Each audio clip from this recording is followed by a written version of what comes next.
우리가 사는 세상 경쟁 사회라고 할 수가 있습니다. 특히 한국은 경쟁이 굉장히 심하죠. 한 장 보시면요. 일전에 한 신문사에서 조사한 내용인데요. 한국과 가장 잘 어울리는 이미지가 뭐냐 물어봤더니 굉장히 경쟁적이다, 또 역동적이다, 복잡하다, 피곤하다 등 여러 내용이 나왔는데요. 1등이 뭡니까? 경쟁적이다라는 거예요. 그러니까 어느 나라든지 경쟁하지 않는 나라가 없는데 한국과 가장 잘 어울리는 이미지, 경쟁이 정말 심한 나라. 그것이 우리가 이렇게 설문조사에서 나온 내용입니다. 여러분, 그렇습니다. 우리는 끊임없이 경쟁을 합니다.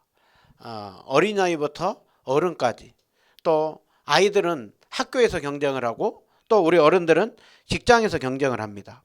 그런데 그 경쟁은 교회 안에서만 세상에서만 일어나는 것이 아니라 교회 공동체 안에서도 일어나고, 또 그리스도인인 우리 안에서도 일어나는 일들입니다. 제가 주일학교 사역을 오래 했는데요. 주일학교 사역을 하는 중에 아이들을 이렇게 경쟁을 많이 시키는데 그 중에 하나가 전도 경쟁입니다. 아이들을 많이 데려오기 위하여서 전도 경쟁을 부추기는데 동기부여를 시키기 위하여서 여러 가지 상품을 걸고, 그런데 그것이 더 심하면 거기에 대하여서 또 심지어는 현금을 걸기도 하고, 그리고 그 당시에 보면 제가 주일학교 사역을 할 때 태블릿 PC가 굉장히 귀했는데 심지어는 그것까지 걸면서 경쟁을 시키는 것을 봅니다. 저희는 그것을 보면서 아무리 아이들 전도 경쟁을 부추기는 하지만 어떻게 그런 상품까지 내거냐, 그걸 하나님이 과연 기뻐할까, 그런 생각이 들었습니다. 여러분, 그런데요, 말 안에서 그렇지 우리 안에는 끊임없이 상대방을 이기고자, 더 내가 인정받고 더 중심에 서고자 하는 그 마음이 있는 것이죠. 여러분, 경쟁에는 좋은 경쟁도 있고 좋지 않는 경쟁도 있는데 어쨌든 우리 안에는 끊임없는 경쟁 심리가 있다라는 것입니다. 오늘 레아와 라헬이 경쟁을 합니다. 남편의 사랑을 서로 차지하기 위하여서, 또 그 집안의 중심에 서로 우위에 서려고 경쟁을 합니다. 그런데 오늘 이들이 경쟁하는 것을 보면 과연 자매 사이가 맞나? 상대방에 대한 좀 배려가 있나? 그런 모습이 참 많습니다. 그런데 이들이 경쟁하면서 참 아이러니하게도 많은 자녀들을 낳죠. 그 자녀들이 믿음의 조상이 됩니다. 믿음의 조상이라고 하면 좀 신앙 안에서 무엇인가 출생해야 될 것 같은데 그냥 언니와 동생의 경쟁 속에서 자녀들이 태어납니다. 그 속에서 우리는 우리의 모습을 한번 돌아보고 그 언니와 경쟁의 시기와 질투, 그 죄악 속에서 하나님께서는 어떻게 간섭하시고 하나님이 어떠한 그 속에서도 일하고 계시는가, 우리가 이 본문을 보면서 은혜를 받고자 합니다. 야곱이 결혼을 했는데요, 한 명이 아닌 두 명, 레아와 라헬과 결혼을 하죠. 근데 이때부터 두 사람은 남편을 차지하기 위하여서, 또 그 집안의 중심에 서기 위하여서 전쟁이 시작이 되었습니다. 우리가 아는 것처럼 야곱은 라헬을 굉장히 사랑하지 않습니까? 그래서 라헬을 차지하기 위하여서 7년을 섬긴다고 했고, 또 속고 나서 또 7년 동안, 그래서 라헬 한 사람을 차지하기 위하여서 야곱은 14년을 그렇게 섬기죠. 그러니까 야곱은 두 여인 중에 어떻게 해서인지 자기가 그토록 사랑하는 라헬을 통하여서 자녀를 많이 낳고 그 라헬과의 관계 속에서 집안이 잘 세워나기를 원했을 것입니다. 반면에 자신이 전혀 의도하지 않았던 레아에 대해서는 어떤 마음이 있습니까? 속아서 결혼했죠. 사랑하는 마음이 별로 없습니다.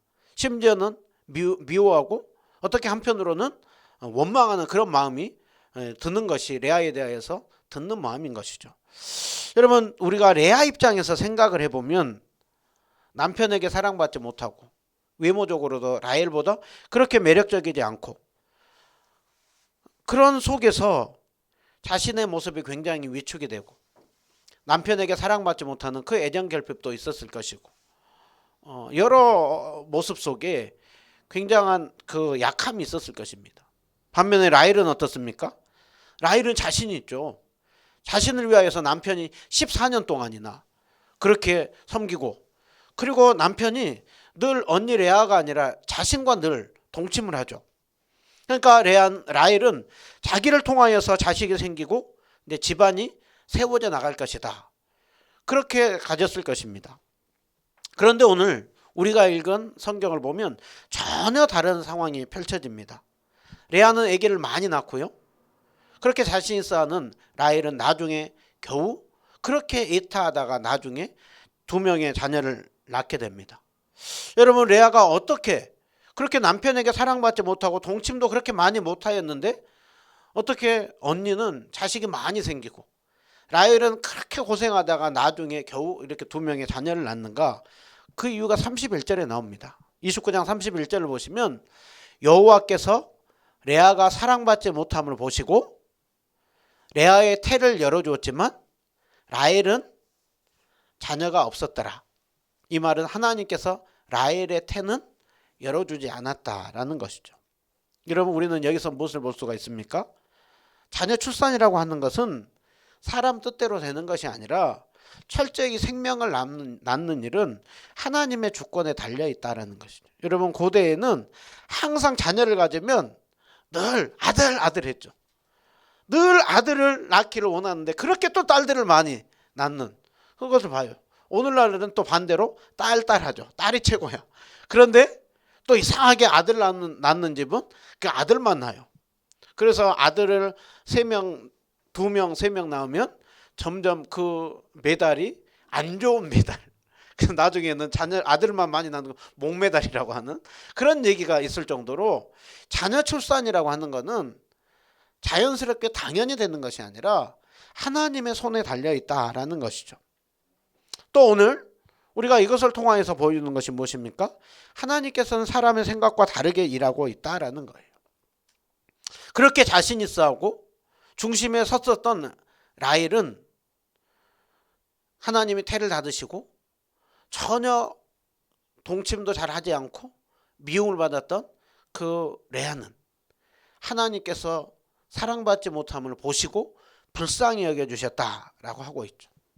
여러분, 특별히 우리 주님은 연약하고 무시당하는 자를 긍휼히 여겨주시고 은혜 베풀어 주시는 자비와 사랑의 하나님인 것을 우리는 보게 됩니다. 여러분, 세상은 레아와 같이 매력있고 힘있고 그렇게 뭔가 능력 있어 보이는 그러한 자에게 관심을 많이 들고 높여줍니다. 그러나 하나님께서는 성경을 보면 오늘 레아와 같이 멸시당하고 고아와 과부와 나그네와 같은 그러한 연약한 자를 돌보는 하나님인 것을 볼 수가 있는 것이죠. 하나님께서 레아의 태를 열어줘서 레아가 연거푸 4명의 자녀를 낳는데요. 4명의 자녀의 이름을 지을 때 보면 레아의 한숨이 한탄이 서러움이 들어있습니다. 그런데 그 서러움 속에 또 그 레아에게 은혜를 베풀어 주시는 그 하나님의 자비가 그 4명의 이름 안에 들어있는데요. 먼저 하나님께서 레아의 태를 열어줘서 자녀를 낳는데요. 한 장 넘겨주세요. 보면 첫째 이름이 뭡니까? 루벤이라 라고 짓죠. 루벤의 뜻이 뭡니까? 앞으로 가시세요. 루벤의 뜻은 보라, 아들이다. 지금 누구 보고 보라는 거예요? 남편 야곱 보고 보라는 거예요. 보세요, 아들이에요. 당신이 나를 무시할지 모르지만 내가 아들을 낳았다고요. 지금 이 라헬에게는 한편으로 남편을 향한 사랑을 받고자 하는 갈망의 마음이 들어있는 것이죠. 그리고 그런 나의 서러움을 하나님이 보시고 나에게 아들을 주었다라고 하는 신앙 고백이 첫째 아들을 낳고 루벤이라고 하는 이름을 짓습니다. 또 둘째 아들을 낳자 둘째 아들의 이름은 들으셨다라는 거예요. 그러니까 레아는 첫째를 낳고 나면 이제 아들을 낳았으니까 야곱이 자신을 사랑할 줄 알았어요. 그런데 야곱은 여전히 라헬에게 관심을 두니까 그 얼마나 서러워요. 얼마나 눈물을 흘려요. 그런데 내 슬픔을, 내 서러움을, 내 아픔을 하나님께서 내가 그 기도하는 것을 들으셨다라는 거예요. 그래서 들으심이다라고 하는 시므온이라고 하는 이름을 짓습니다. 이제 또 셋째 자녀를 낳습니다. 셋째 자녀의 이름은 레위. 뜻이 뭡니까? 이제는 내 남편이 연합하겠지. 이제는 3명 낳았으니 이제는 내 남편이 나에게 연합하겠지 하면서 레위라고 하는 이름을 짓습니다. 그리고 그럼에도 불구하고 여전히 야곱은 라헬에게 관심을 두죠. 이제 넷째를 하나님 주십니다. 그리고 이름을 유다라고 짓습니다. 유다의 뜻은 찬송이죠. 그러니까 지금 넷째 좀 낳고 나니까 이제는 안심하는 거예요. 이제는 당신의 자식을 4명을 낳았으니 그런 나를 무시하고 천시하겠는가. 그러니까 이제 남편에 대한 집착에서 좀 벗어나는 것이고, 이렇게 멸시하고 무시당하는 나를 하나님께서 그렇게 은혜 베풀어 주셨구나. 은혜 베풀어 주신 하나님 앞에 찬송과 영광을 올려드립니다. 그러니까 남편에 대한 집착에서 조금 벗어나고, 그리고 그 하나님 앞에 찬송을 올려드리는 이 고백을 하고 있는 걸 볼 수가 있습니다. 여러분, 여기에서 한편으로는 남편을 향한 서러움, 그 남편에게 더 사랑받고자 하는 갈급함, 그 갈망, 끊임없는 야곱을 향한 그 갈망의 마음, 부인이 그렇게 갈망함에도 불구하고 여전히 라헬에게만 관심을 두는 그를 향한 이 고백이 이름 안에 다 들어있는 것입니다. 그럼에도 불구하고 오늘 하나님께서 그런 자신에게 은혜 베풀으심을 보면서 점점 이제 그 레아가 남편에게 대한 집착에서 조금 벗어나면서 하나님 앞에로 또 고백하고 있는 것들 봅니다. 여러분, 우리는 이것을 통하여서 하나님께서 레아를 불쌍히 여겨주고 있는 것을 볼 수가 있죠. 여러분, 세상은 공평하지 않고요, 차별하고요, 자격과 능력에 따라서 대우하지만 우리 하나님께서는 자비와 긍휼의 하나님이에요. 연약한 자를, 낮은 자를 들어서 하나님께서 일하시고 역사의 감을 봅니다. 여러분, 이제 이들이 12지파가 되는데 그 중에 제사장 집안이 누구에게서 납니까? 레위 지파에서 나죠. 야곱은 라헬을 통하여서 뭔가 그 집안이 중심으로 돌아갈 줄 알았는데 하나님께서는 그 제사장 집안이 셋째 레아인 레위 지파에서 제사장 집안이 나게 합니다. 그리고 그 메시아 집안이 누구에서 납니까?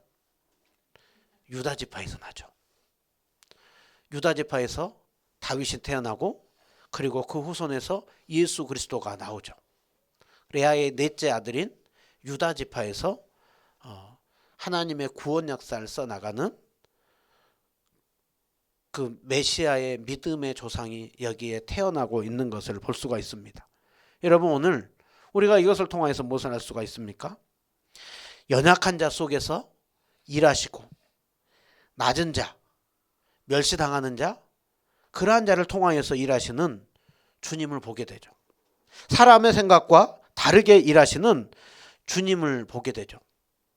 여러분, 우리가 믿고 있는 그 주님이 바로 세상의 방법과 다르게 일하시는 주님입니다. 세상의 가치와 기준과 다르게 우리를 대우하시는 주님이 우리 주님이십니다. 여러분, 날마다 연약한 자를 들어서 사용하시며 자격 없는 자에게 은혜를 베풀으시는 우리가 그 주님을 바라볼 때 우리는 소망이 생기는 거예요. 자, 연거푸 4명, 이제 레아가 자녀를 낳고 나니까 라헬이 자식이 한 명도 없다 보니까 화가 나고 그렇게 질투가 나죠.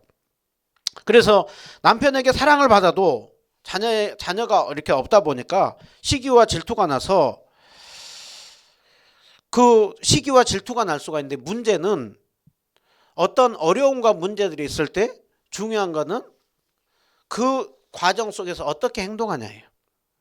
여러분, 우리가 그 사람의 본 모습은 언제 알 수가 있습니까? 그 사람의 본 모습은 힘들고 어려울 때 행동하는 것을 보면, 또 힘들고 어려울 때 자기를 대우하는 것을 보면 우리가 그 사람의 본 모습을 알 수가 있죠. 그러면 라헬이 지금 언니가 4명에서 연거푸 자녀를 낳았다고 한다면 이 문제를 두고 뭔가 좀 신앙적인 모습을 보여야 될 것 같은데, 라헬은 그렇게 신앙적으로 행동하지는 않습니다. 또 성격도 보면 얼굴은 그렇게 이쁘고 매력적이었을지 모르지만 성격은 까칠했을 것 같아요. 별로 부드러워 보이지 않습니다.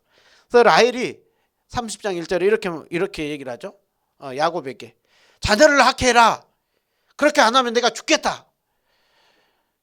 여러분, 이 한마디로 얘기를 하는 거예요. 라헬이 어떤 사람인지.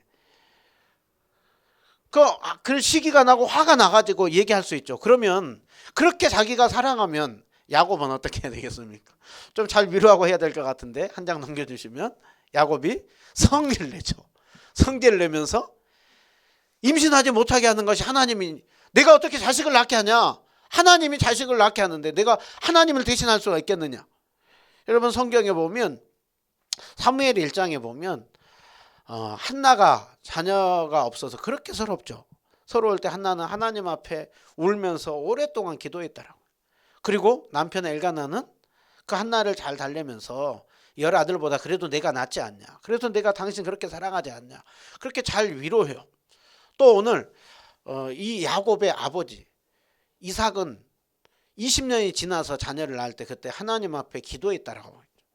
그러니까 지금 야곱은 자기 아버지가 기도해가지고 난 자녀예요. 그러면 이때 어떻게 해야 되겠습니까? 라헬을 잘 달래고 또 기도해야 되지 않겠습니까? 그런데 지금 야곱이나 라헬을 보면 전혀 그렇게 신앙적인 모습이 별로 이렇게 보이지가 않는 거예요. 그리고 그 어려운 문제를 해결하기 위하여서 인간적인 방법을 씁니다. 세상적인 방법을 씁니다. 그래서 라헬이 쓰는 것이 남편에게 얘기를 하죠. 내 종에게 들어가라. 그러면서 비라를 야곱에게 주면서 종에게 들어가서 자녀를 낳게 하라. 그렇게 얘기를 하죠. 야곱은 또 라헬의 얘기를 들어요.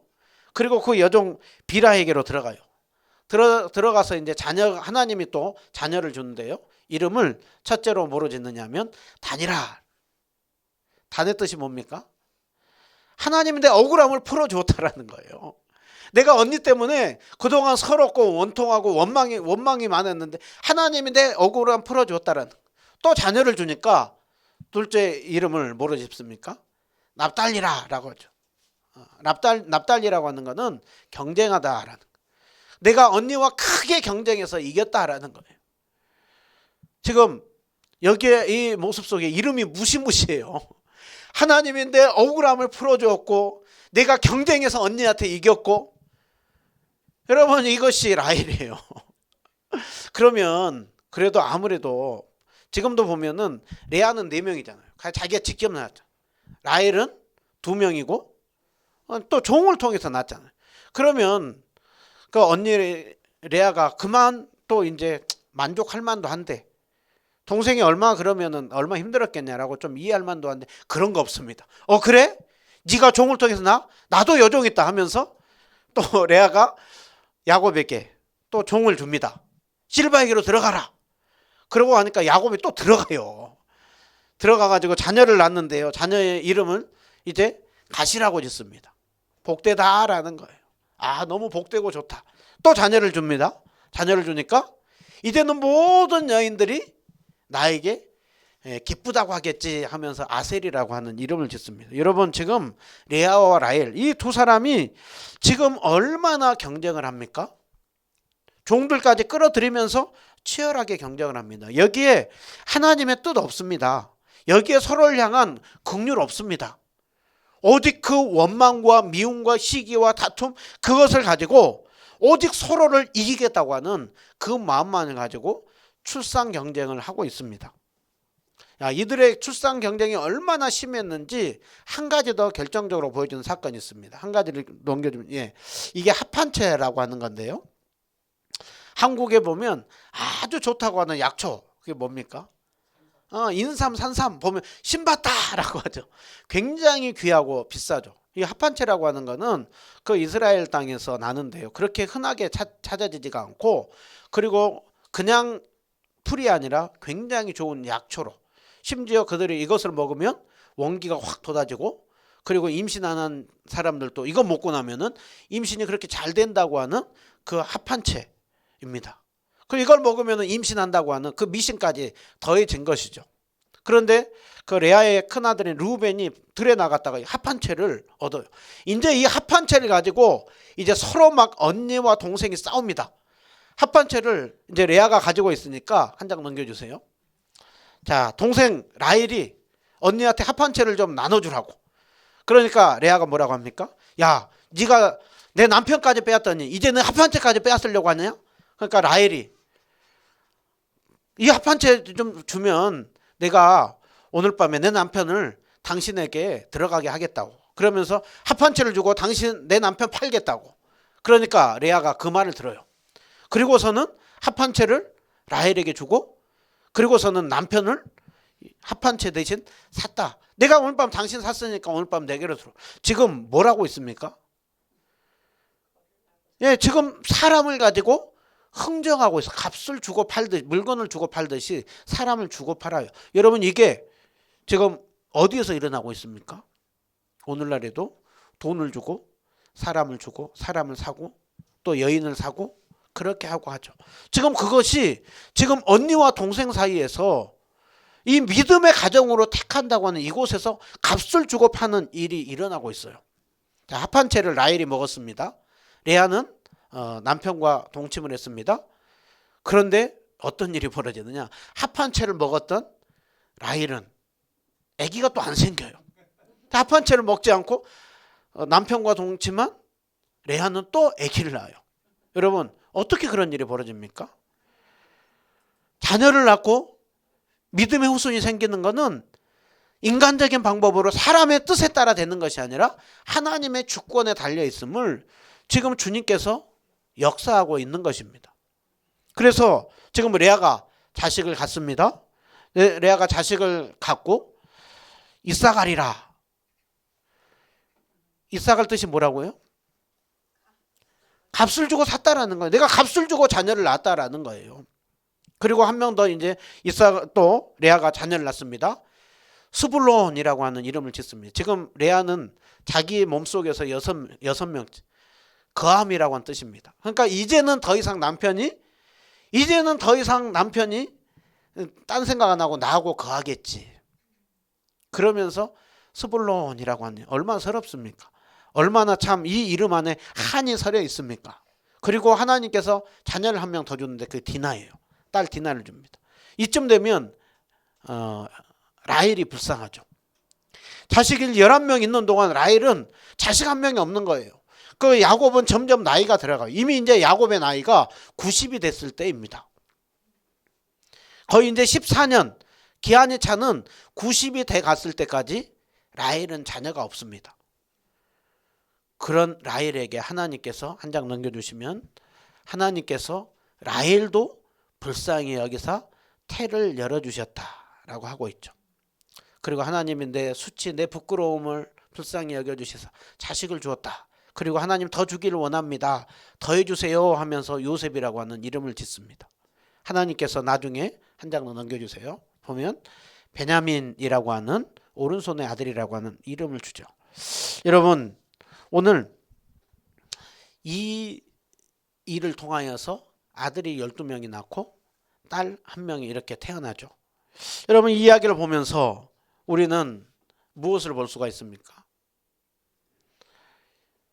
첫 번째로 한 장 넘겨주세요. 오늘 우리는 이 이야기를 통하여서 인간이 얼마나 부패하고 죄악 속에 있는지 그것을 잘 보여주고 있죠. 지금 레아와 라헬이 서로 남편을 사랑하고 서로 그 집안을 독차지하고 우위에 서려고 하는 그것을 위하여서 종들을 끌어들이고 값을 주고 사고 팔고 그리고 그 이름에 경쟁, 이김 그러한 것들을 하면서 자녀를 계속 출산하고 있는 것을 보게 되죠. 여기에요 하나님의 뜻 없습니다. 하나님이 이것을 기뻐하실까? 그런데 관심 없습니다. 오직 상대방을 이기고 내가 원하는 목적을 취하겠다라고 하는 부패하고 타락한 모습만 보여주고 있는 것이죠. 여러분 그런데 사실 레아와 라헬의 그 모습이 오늘 고스란히 우리 내면 안에 있지 않습니까? 이 당시에는 어떻게 하면 자녀를 많이 낳아가지고 내가 우위에 설까 했어요. 근데 오늘날은 어떻게 합니까? 반대죠. 오늘날은 결혼 안 해요. 자녀 안 낳을래요. 나 즐겁고 행복하게 살래요. 여러분 성경에 그런데 이것이 세상 방식이라고 한다면 이것이 교회 안에도 그렇게 들어와서 하나님께서 사람을 복주시고 함께 서로 연합하게 하고 생육하고 번성하며 땅에 충만하라고 했는데 이 사고가 교회 안에 그대로 들어와서 하나님 나라와 하나님의 뜻 거기에 관심 없이 결혼 안 하고 자녀 안 낳고 그것이 한 장 앞으로 해주세요. 그런 하는 그 모습이 가득 들어 있는 것이죠. 이전에는 출산 경쟁 배틀을 했다고 한다면 오늘날은 안 하고 안 낳고 그리고 내 행복, 내 즐거움 위해서 살래요. 여러분 그것이 똑같이 반대로 나타나고 있는 것뿐이지 여전히 그들이나 이 시대에나 죄성이 그대로 가득 드러나고 있는 걸 볼 수가 있습니다. 그런데 이 속에서 하나님의 은혜가 흘러가고 있음을 보죠. 여러분 이 이스라엘 12명의 아들들이 나중에 누가 됩니까? 12지파가 되고 그리고 12지파에서 이스라엘이 나오죠. 성경은 왜 그 뿌리가 되는 12명의 아들이 정말 은혜 속의 신앙 안에서 태어난 것이 아니라 이렇게 부끄러움 속에서 죄악 속에서 태어난 것을 그대로 적나라하게 보여주고 있을까요? 무엇 때문에요? 하나님의 역사가 써져 나가는 것 그거는 오직 은혜라는 거예요. 자격이 있어서 그들이 택함을 받은 것이 아니라 너희들이 자격이 있어서 택함을 받은 것이 아니라 너희들은 이런 죄악 속에서 출발했다라는 거예요. 그런데 하나님께서 은혜가 함께함으로 그들 속에 역사하고 있다라고 하는 것을 보여주고 있는 것이죠. 여러분 오늘 또 동일합니다.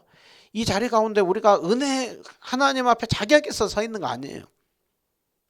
우리 안에는 하나님이 그렇게 은혜를 주고 새로운 피조물이 되게 하고 주일마다 우리가 수요일마다 우리가 성경을 볼 때마다 주님께서 거룩한 삶을 살라고 하는데 우리 안에는 여전히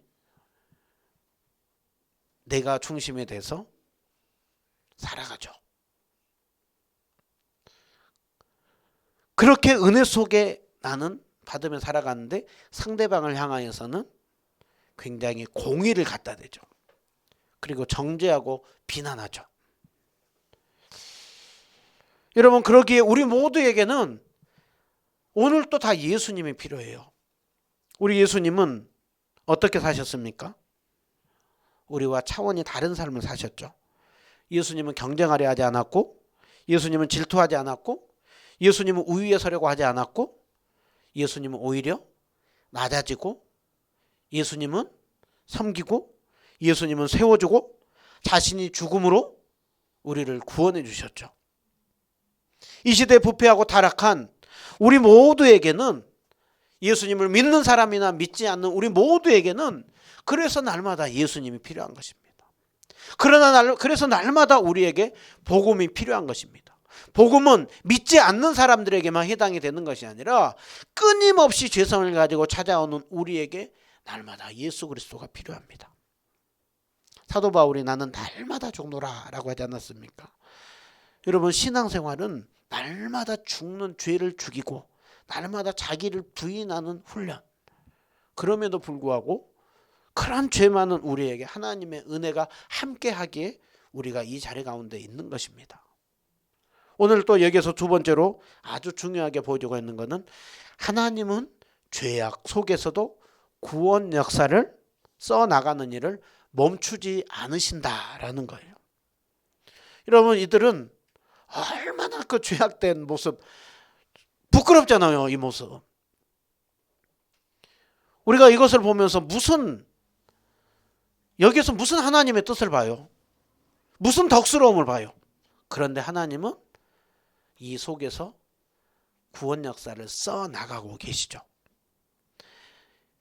이들이 12지파가 되고 12조상이 되는데 거기에 하나님 앞에서의 사명감, 공로 그런 거 없습니다.